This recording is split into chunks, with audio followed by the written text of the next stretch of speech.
What's going on, everybody? This is a quick and dirty review of the PSA Sabre 10 billet 308 20-inch.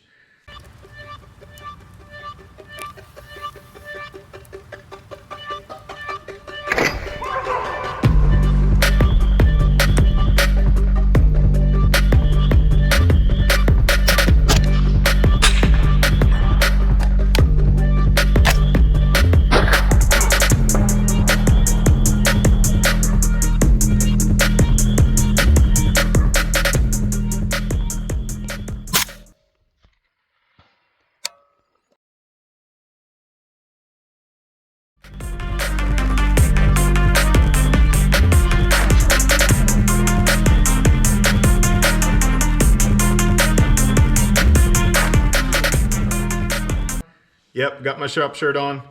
Probably got dirty hands, and I know the lighting ain't that great according to the cutoff in the middle of my face here, but I need to get the information out there regarding this rifle. I got it about a month ago, and the initial fit and feel was great. It's 10 pounds as it comes. It's got 3 steel Cerakoted mags with the green followers. Magpul bipod. It's got a decent trigger in it. The trigger's like wicked light 2-stage. Awesome for some precision shots. If you don't get a good shoulder weld on this thing when you pull it up, you'll run into, you can actually have doubles off of this thing because it's fairly light. And when the gun recoils, if you have your elbow in the grass, you can run into like a little bit of a bump fire situation. Got a nice safety on it. Radian Raptor LT charging handle with the Palmetto logo on it. Initial fit and feel, this thing was great. I was very happy with how it felt. Like I said, coming in at about 10 pounds, straight from Palmetto. Not terribly heavy. My M4 with a flashlight, Harris bipod, and an LVPO, it's coming in at like 13 pounds. It's just the way of the beast when you throw some stuff on it. After that, I put a 0 MOA Warren FDE scope mount with a Bushnell LRTSI. 3 to 12 power scope, first focal plane, mil. I love it. This was my setup. I wanted to go out shoot out to 900,000 yards with it. And it did that really well later on, but what I ran into initially was the gun seemed undergassed. And I was also getting some weird issues with the magazines where the follower would be tilted down in the rear and the cartridge would be aiming up in the chamber. That happened over all 3 mags. Different ammo, and it was kind of irritating me. So with the adjustable gas block that comes with these, you got about a 90-degree throw, which can be adjusted with the hand or a penny or what have you. And you have about 6 subtensions on there, 6 detents. And right off the bat, after I swapped the 3-prong out for the SD Tactical ASR mount so I could run my can on it, I was running my can with the gas wide open to get this thing to function. And I thought that was awful weird to have all that gas to get this mag to hold the bolt open. Also, with the weird stovepipe kind of issues I was having, something was awry. So I got a hold of Palmetto. They gave me instructions and a return shipping label. Kudos to them, they were timely, they took care of it. I did not send it out. I said, hey, I have a machine shop up here in Maine. I want to go shooting this weekend. Would you mind working through some of this stuff with the gunsmith and just let me know what you want to take care of? So right off the bat, they said, yeah, sure. We'll send you the parts. You send us the pictures. We'll go through it.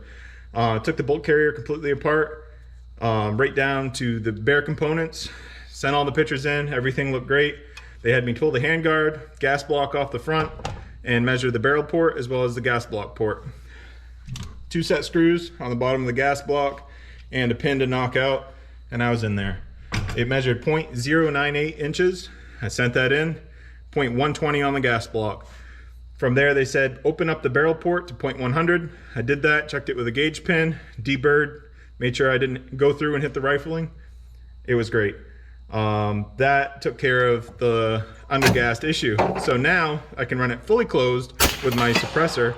And about 2 notches out, I get function without the suppressor on it with Federal Gold Medal Match 168. I'm shooting about 1 MOA with the gun, with the Federal Gold Medal Match. Probably slightly less, but once in a while you get a flyer with a 5-shot group that opens it up. Some of the other ammo I tested, I didn't really see what the accuracy was because I wasn't gonna run it. Anyhow, so the gas issue corrected with opening up the barrel port. No big deal there. The magazines, I said, hey, I have a real good idea these magazines are an issue. Do you have FDE PMags in stock? They said, we got a package coming, here's a tracking number. No description of what was coming. They sent me 3 PMags for free, no issue. They also sent me an extractor spring and new O-ring. I just put a full weekend in on this thing, 4 different people, hundreds of rounds, no cleaning, no lubing. We're shooting at 100 yards, getting the sight in, 300, 400, 495, 770, 846, and 1,046 yards. I was hitting shot for shot on every target except for out to the 1,046. And frankly speaking, the 308 is kind of out of steam at that point, but it can be done. But yeah, out of a gun that's around 1 MOA accuracy, you're in that margin where you can miss. We're hitting 4 out of 7 at 1,047 yards. I'm completely happy with that. If you're standing there, you wouldn't be happy. So, PSA, you rocked it on this. You took care of me, and I appreciate it.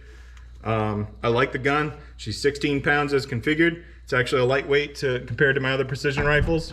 I got a GA Precision Gladius. I got my MPA 23 pound 300 Win Mag. The weight really don't bother me. Lug it around.